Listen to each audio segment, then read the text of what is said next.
warahmatullahi wabarakatuh. Salam sejahtera untuk kita semua. Perkenalkan, nama saya Nurul Hidayatun Jalilah, SSIT MKEP. Saya merupakan salah satu dosen program studi Profesi Bidan Fakultas Ilmu Kesehatan Universitas Borneo Tarakan dengan nomor NIDN 0824098701. Pada kesempatan ini, izinkan saya untuk menyampaikan pernyataan diri dosen dalam unjuk kerja Tridharma Perguruan Tinggi PDD UKT-PT sebagai salah satu prasyarat untuk mengikuti penilaian sertifikasi dosen tahun 2022. Berikut merupakan outline pemaparan untuk mata kuliah yang saya ampu, yaitu mata kuliah asuhan kebidanan pada neonatus, bayi, dan balita. Adapun yang pertama yaitu saya akan menyampaikan capaian pembelajaran untuk mata kuliah asuhan kebidanan pada neonatus, bayi, dan balita. Kemudian deskripsi singkat untuk mata kuliah asuhan kebidanan pada neonatus, bayi, dan balita. Yang ketiga, materi pembelajaran apa saja yang terdapat pada mata kuliah asuhan kebidanan pada neonatus, bayi, dan balita. Kemudian metode pembelajaran yang digunakan, media pembelajaran, penilaian atau asesmen proses pembelajaran, dan yang terakhir itu adalah cuplikan pembelajaran yang telah saya lakukan pada mahasiswa. Berikut merupakan identitas dari mata kuliah asuhan kebidanan pada neonatus, bayi, dan balita. Mata kuliah ini terletak pada semester 3 dengan kode mata kuliah SW 234015 dengan bobot SKS 2 teori dan 2 praktikum. Pengampu terdiri dari tim teaching, termasuk salah satunya adalah saya sendiri. Berikut merupakan capaian pembelajaran mata kuliah asuhan kebidanan, neonatus, bayi, balita, dan anak. Capaian pembelajaran mata kuliah yang pertama yaitu mahasiswa diharapkan untuk mampu mengidentifikasi kebutuhan dasar pada neonatus, bayi, dan balita. Capaian pembelajaran mata kuliah yang kedua, mahasiswa mampu untuk menganalisa masalah fisiologis dan patologis pada neonatus, bayi, dan balita. Kemudian capaian pembelajaran mata kuliah yang ketiga, mahasiswa diharapkan mampu untuk melakukan deteksi dini dan penanganan awal kegawat daruratan pada neonatus, bayi, dan balita. Yang terakhir, setelah mempelajari CPMK 1, 2, 3, mahasiswa diharapkan mampu untuk melakukan asuhan kebidanan pada neonatus, bayi, dan balita sesuai dengan evidence base dan wewenang bidan secara mandiri dan kolaborasi di laboratorium sebelum nantinya pada semester 4 mahasiswa akan diturunkan untuk melakukan praktek klinik PKK 1 yang akan bertemu langsung dengan pasien real di lapangan, yaitu di puskesmas dan rumah sakit. Berikut adalah deskripsi singkat dari mata kuliah asuhan kebidanan pada neonatus, bayi, dan balita. Mata kuliah ini adalah mata kuliah utama atau wajib program studi D3 Kebidanan.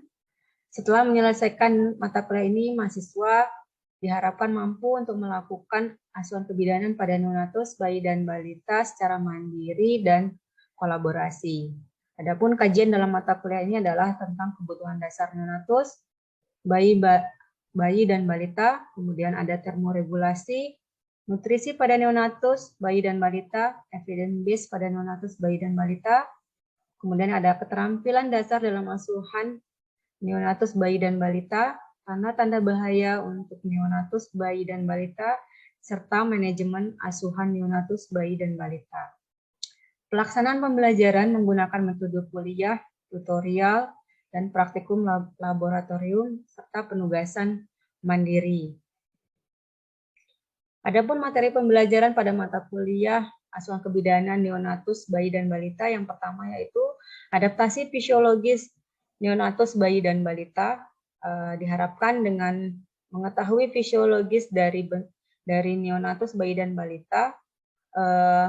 Materi yang kedua, mahasiswa akan dibekali bagaimana menentukan kebutuhan dasar pada neonatus, bayi, dan balita. Yang ketiga, evidence base dalam asuhan kebidanan neonatus bayi dan balita. Yang keempat, prosedur keterampilan dasar kebidanan pada asuhan neonatus bayi dan balita. Yang kelima, pengenalan tanda-tanda bahaya pada masa neonatus bayi dan balita. Yang keenam, tumbuh kembang, pemantauan tumbuh kembang neonatus bayi dan balita. Yang ketujuh, deteksi dini, komplikasi, dan penanganan awal kegawat daruratan pada neonatus bayi dan balita. Yang materi terakhir yang kedelapan yaitu adalah manajemen asuhan kebidanan pada neonatus bayi dan balita. Metode pembelajaran yang kami lakukan bersama tim yaitu student center learning dengan pendekatan blended learning. Di sini universitas memberikan kesempatan kepada beberapa dosen untuk melakukan blended learning dengan fasilitas menggunakan Borneo Air Learning yang hanya digunakan untuk beberapa dosen yang telah diberikan pelatihan. Kemudian untuk praktek, metode yang kami gunakan yaitu berupa demonstrasi, bedside teaching, dan role play. Media pembelajaran yang kami gunakan yaitu ada Google Classroom, Zoom Meeting, WhatsApp Group, dan YouTube. Google Classroom digunakan untuk pembelajaran asinkron, kemudian Zoom Meeting digunakan untuk pembelajaran sinkron, karena pada saat ini pembelajaran tidak bisa full dilakukan tatap muka di kampus. Jadi untuk pembelajaran masih menggunakan 50% pembelajaran daring. Kemudian untuk penilaian, yaitu bobot penilaian untuk pembelajaran SKS teori, itu berupa penugasan yang terdiri dari 30%. Untuk capaian pembelajaran CPMK yang pertama, berupa kuis, kemudian untuk CPMK yang kedua, mahasiswa diberikan penugasan untuk membuat resume artikel, kemudian CPMK ketiga, mahasiswa diberikan tugas untuk membuat resume artikel, CPMK keempat, mahasiswa ditugaskan untuk membuat resume artikel. Untuk penilaian PTS itu sebesar 30%. Kemudian untuk penilaian akhir semester sebanyak 40%. Karena pada mata kuliah ini terdiri dari teori dan praktikum, maka untuk praktikum itu adalah 100% untuk penilaiannya, sedangkan untuk penilaian ujian praktikum memiliki prasyarat yaitu kehadiran 100% baru boleh mengikuti ujian praktikum. Berikut adalah rubrik penilaian meringkas jurnal. Adapun komponennya yang pertama itu adalah kesesuaian tema yang ditugaskan, poinnya 25%, meliputi seluruh bagian review jurnal 25%, ketepatan pengumpulan untuk resume 25%, jika terlambat per hari mahasiswa dikurangi poinnya sebanyak 5%. Kemudian adapun kesesuaian tulisan dan bahasa itu sebanyak 25%, sehingga totalnya menjadi 100%. Berikut adalah referensi yang kami gunakan bersama tim. Yang pertama ini adalah 2 buku yang di atas, merupakan buku wajib yang harus dimiliki oleh mahasiswa dan wajib dibaca, yaitu yang pertama adalah yang karangan Sari Agus tahun 2020. Ini merupakan buku ajar asuhan kebidanan pada neonatus bayi dan balita yang disusun bersama tim di Prodi D3 Kebidanan. Kemudian buku yang kedua itu adalah modul praktikum asuhan kebidanan pada neonatus bayi dan balita dan anak prasekolah yang disusun oleh tim dosen mata kuliah asuhan kebidanan pada neonatus bayi dan balita. Kemudian ini adalah beberapa buku tambahan atau pendukung yang bisa dibaca oleh mahasiswa. Yang pertama yaitu adalah buku Manajemen Terpadu Balita Sakit yang diterbitkan oleh Kemenkes RI tahun 2015. Kemudian buku ajar asuhan kebidanan pada neonatus bayi dan balita dan anak prasekolah karangan Jamil dan kawan-kawan yang diterbitkan oleh Universitas Kedokteran Universitas Muhammadiyah Jakarta. Berikut adalah cuplikan pembelajaran yang telah saya sampaikan. Assalamualaikum warahmatullahi wabarakatuh. Waalaikumsalam warahmatullahi wabarakatuh. Selamat pagi semuanya. Apa kabar semuanya? Kabar baik. Oke, sesuai dengan kesepakatan kita pada hari ini, kita akan melanjutkan materi tentang stunting ya, sesuai dengan kontrak perkuliahan sebelumnya. Sudah siap semuanya untuk belajar? Iya, Bu. Oke. Stunting adalah kondisi gagal tumbuh pada anak balita akibat kekurangan gizi kronis sehingga anak lebih pendek untuk usianya. Stunting ini banyak ya penyebabnya ya, multidimensi sehingga penanganannya perlu dilakukan oleh multisektor. Berikut ini adalah penyebab dari stunting, antara lain yang pertama itu adalah praktek pengasuhan yang tidak baik, di mana orang tua di sini tidak memberikan gizi yang adekuat pada balitanya. Kemudian yang kedua itu adalah terbatasnya layanan kesehatan, termasuk di antaranya antara lain itu adalah ANC yang tidak adekuat ya. Kemudian pada saat postnatal dan pemberian pembelajaran dini yang berkualitas. Yang ketiga itu adalah kurangnya akses makanan yang bergizi, terutama untuk daerah-daerah 3T ya, seperti kita yang di Kalimantan Utara ini, itu banyak daerah 3T ya, daerah yang terluar, terjauh dari akses kota ya. Kemudian kurangnya akses air bersih dan sanitasi, seperti yang kita tahu ya, daerah-daerah Nunukan, Malinau itu airnya lebih banyak menggunakan air hujan ya, sehingga di sana banyak yang terjadi stunting ya.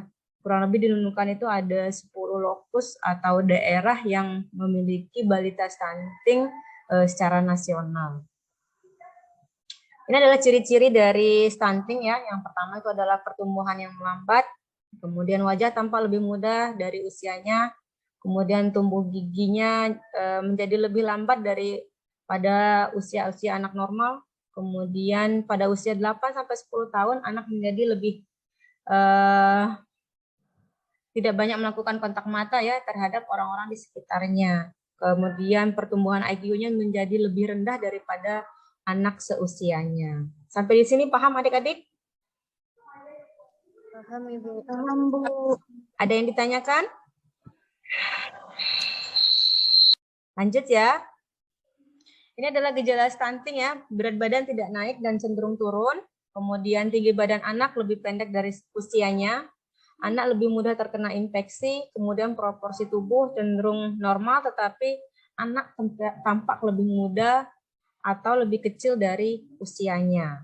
Ini bisa kalian lihat dari, mungkin teman-teman kalian tuh ada yang harusnya tingginya pada usia 10 tahun itu 120, tapi dia masih di bawah 90 cm. Ya.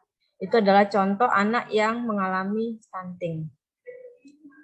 Dampak ya, seperti yang kita tahu penyakit pasti memiliki dampak ya. Ini adalah dampak globalnya, itu ada dampak kesehatan, kemudian dampak dari segi pertumbuhan penduduk dan dampak ekonomi. Dari dampak kesehatan dapat kita lihat di sini anak yang mengalami stunting otaknya berkembang lebih kecil ya daripada anak normal.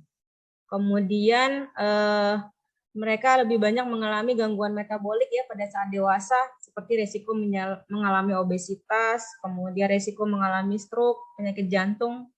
Kemudian kalau untuk kecerdasan,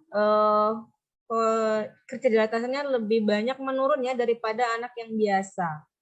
Anak pada usia normal IQ-nya bisa mencapai 100, dia masih 70-80. Itu adalah ciri-ciri anak yang mengalami stunting. Kemudian untuk segi pertumbuhan penduduk, stunting pada balita ini dapat menyebabkan menurunnya produktivitas sumber daya manusia ya, sehingga nanti akan berdampak pada bonus demografi yang tidak termanfaatkan dengan baik. Kenapa? Harusnya dia sehat ya 5 tahun yang akan datang, tapi karena mengalami stunting menjadi kesehatannya itu tidak bagus sehingga dapat mengganggu pekerjaannya. Sehingga sini dapat kita lihat bahwa dampak pada pertumbuhan penduduk itu dia tidak termanfaatkan ya nantinya. Kemudian dari segi ekonomi, ya tentu karena banyak yang mengalami stunting, otomatis pemerintah akan lebih banyak mengeluarkan kos untuk biaya kesehatannya. Tetapi kalau anaknya sehat 5 tahun yang akan datang, maka ekonomi itu akan mengalami kenaikan kurang lebih 48 kali lipat itu menurut World Bank ya, Bank Dunia. Sehingga sekarang pemerintah Jokowi dapat kita lihat ya sedang menggalakkan bagaimana kerjasama ya lintas sektoral untuk mencegah terjadinya stunting. Sampai di sini ada pertanyaan? Jelas yang Ibu sampaikan? Dan stunting ya, mulai dari pencegahan primer, sekunder, dan tersier. Untuk pencegahan primer ini dapat dengan cara ya memberikan suplemen tablet EE pada ibu hamil, kemudian pemberian makanan PMT bagi ibu hamil yang kek ya atau kekurangan energi kronik. Kemudian promosi dan konseling pemberian inisiasi menyusui dini dan ASI eksklusif itu sangat penting ya pada ibu. Kemudian pemberian makanan bagi bayi dan anak ya, PMB. Kemudian pemantauan tumbuh kembang di posyandu. Kemudian secara sekunder, intervensi kesehatan yang dapat diberikan ini misalnya pada remaja ya, memberikan tablet FE pada remaja, pemberian obat cacing pada remaja, kemudian bagaimana kita memberikan konseling gizi seimbang pada remaja karena nantinya akan sangat bermanfaat pada saat proses tumbuh kembang remaja, kemudian persiapan kehamilan, ini sangat penting ya. Kemudian untuk tersier, ini adalah bagaimana kita memberdayakan orang-orang terdekat balita. Bisa orang tuanya, kemudian kakek nenek, atau guru, tetangga, ataupun yang mengasuh dari balitanya. Seperti misalnya konsultasi perencanaan kehamilan dengan melibatkan suami dan keluarga, pelayanan kontrasepsi bagi suami untuk menunda kehamilan, sehingga jarak antara anak yang satu dan anak berikutnya tidak terlalu dekat ya, minimal 3-4 tahun lah untuk jarak anak berikutnya. Kemudian pendidikan Kespro bagi remaja putra, mempersiapkan konseling calon pengantin. Dengan kita memberikan konseling, harapannya mereka siap menjadi orang tua. Ya, sampai di sini paham? Atau ada yang ditanyakan?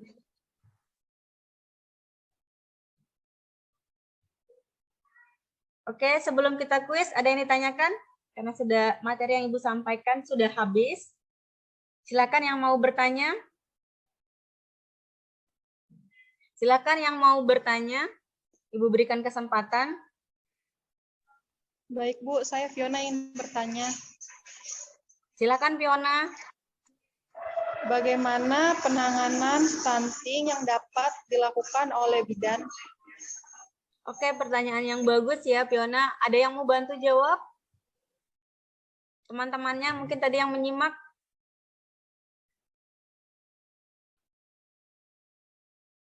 Oke, Fiona, di sini ya peran bidan sangat penting ya untuk penanganan stunting ya. Adik-adik nanti kan sebagai calon-calon bidan ya, penerus kami, tentu harus tahu ya bagaimana cara penanganan stunting nantinya.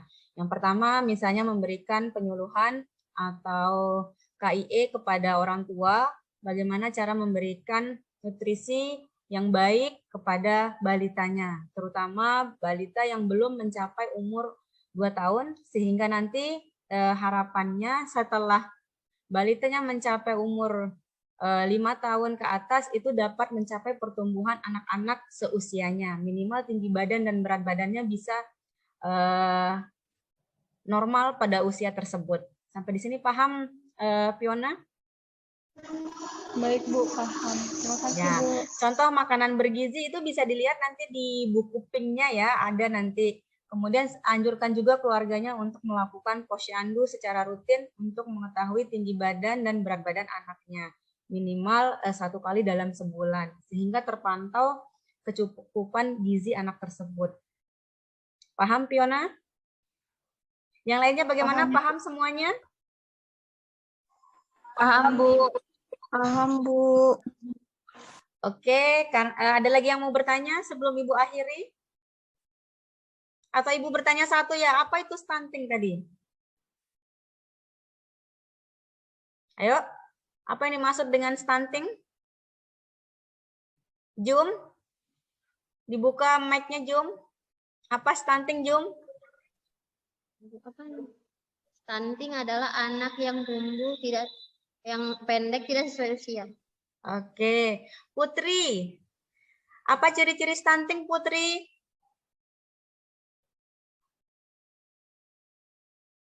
Ayo Put. Kalau enggak mood main nakahar. Ciri-ciri stunting pada anak yaitu pertumbuhan melambat, wajah tampak lebih muda dari anak seusianya, pertumbuhan gigi terlambat, performa buruk pada kemampuan fokus dan memori belajarnya. Dan pada usia 8-10 tahun, anak menjadi lebih pendiam, tidak banyak melakukan kontak mata terhadap orang di sekitarnya. Oke, bagus sekali ya. Eliana. El, kalau kamu ketemu anak stunting, El, diapakan El?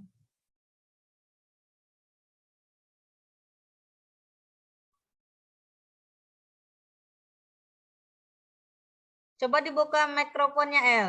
Oke, ada pertanyaan Baik, untuk Bu. tugas? Cukup? Kalau tidak ada, Ibu akhiri. Terima kasih atas perhatiannya.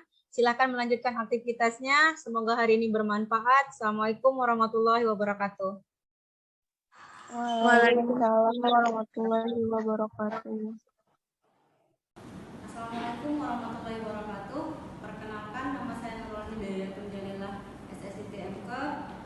Saya di sini adalah dosen profesi bidan. Pada kesempatan ini saya akan mendemonstrasikan tentang penggunaan formulir kuesioner KPSP untuk menilai perkembangan anak, apakah menyimpang atau normal. Pada demonstrasi ini kita akan menggunakan instrumen KPSP. Untuk anak di bawah 2 tahun, pemeriksaannya mulai dari 3 bulan, 6 bulan, 9 bulan, 12 bulan, sampai anak berumur 2 tahun. Kemudian untuk anak di atas 2 tahun, penggunaan formulir KPSP digunakan setiap 6 bulan. Artinya dari 24 bulan ke 30 bulan, kemudian selanjutnya ke 36 bulan sampai anak berusia 5 tahun. 1 tahun ya Bu ya. Oke, ini Bu, kita akan tahap yang pertama, yaitu saya akan memeriksa bagaimana tingkat sosialisasi dan kemandirian si adik ya Ibu ya. Apakah si adik ini bisa merespon nggak Bu kalau misalnya saya berdiri di belakangnya? Adik pakai, adik pakai. Oke. Bu, saya periksa ini ya Bu, untuk melihat bagaimana gerakan halusnya. Di rumah sering dilatih nggak Bu untuk megang pulpen Bu? Oh ya, coba saya tes dulu ya Bu. Adik, coba dipegang nak.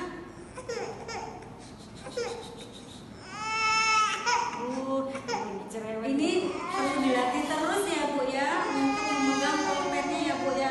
Menggenggamnya ini bagus Bu, tapi sepertinya menggenggam benda kurang ya Bu ya. Kemudian saya akan memeriksa. Apa sudah bisa berdiri? Ya boleh Bu. Apa sudah bisa duduk nggak Bu anaknya? Duduk bisa tapi nggak lama mungkin. Oh, nggak bisa duduk sendiri Kak Bu? Coba dites ya Bu ya. Kita coba duduk.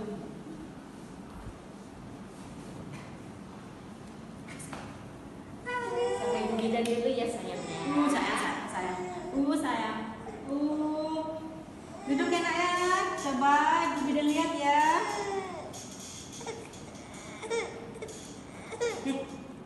Ganteng. Ada ganteng. Ini memang belum bisa duduk ya Bu ya? Harus dibantu. Oh iya. Sayang. Assalamualaikum warahmatullahi wabarakatuh. Selamat siang adik-adik semuanya. Siang, Bu. Hari ini kita lanjutkan sesuai dengan janji temu kita kemarin, bahwa hari ini kita akan melakukan praktek tentang penggunaan kuesioner KPSP pada anak usia 1 tahun. Bagaimana kemarin sudah ditonton videonya yang Ibu share? Ada yang berani mencoba sendiri? Ya, silakan. Ayo, Ibu bantu sini. Ya, sebelum temannya melakukan demonstrasi tentang pemeriksaan perkembangan anak menggunakan kuesioner KPSP, Ibu jelaskan di sini untuk alat-alatnya antara lain itu adalah formulir KPSP, kemudian alat-alat sesuai dengan usia anak meliputi untuk motorik halus dan motorik kasar, bisa menggunakan makanan atau menggunakan benda-benda kecil ya sesuai dengan usia anak. Sudah siap, Dek? Ya, nanti Ibu bantu ya. Siapa yang mau jadi pasien?